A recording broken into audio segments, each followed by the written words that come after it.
kıymetli misafirler, Siverek Sosyal Yardımlaşma ve Dayanışma Derneği olarak Şubat ayının şehadet ayı olarak ilan edildiği bu ayda düzenlemiş olduğumuz bu programımıza katılım gösterdiğiniz için Rabbimiz sizlerden razı ve hoşnut olsun inşallah.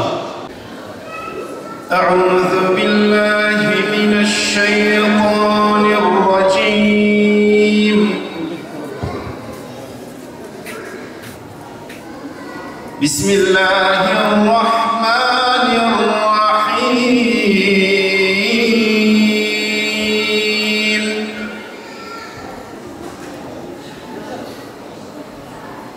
Ya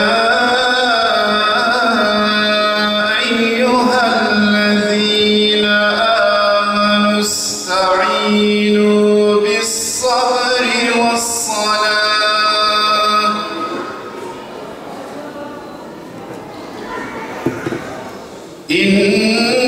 İnnallâhe ma'as-sâbirîn.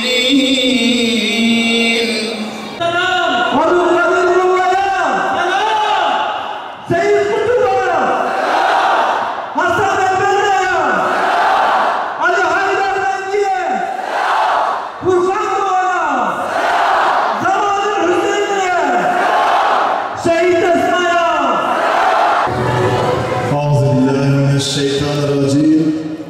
Bismillahirrahmanirrahim. Elhamdülillahi Rabbil alemin.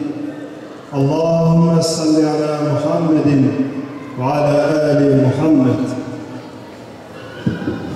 Allah'ın selamı, rahmeti, bereketi hepinizin ve hepimizin üzerine olsun inşallah. Rabbim sıdk ile, ihlas ile şehadet isteyen kullarından eylesin. Velev ki diyor Resulullah Aleyhisselam, yatağınızda dahi ölseniz Rabbiniz sizi şehitler menziline ulaştırır.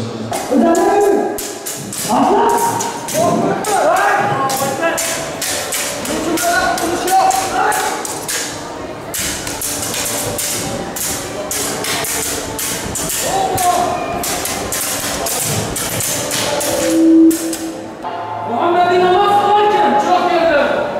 O namazları uzatarak kılıyordu. Sen niye böyle namazı kıldın? Vallahi köpek ölümden korktu dedi diye namazı uzattı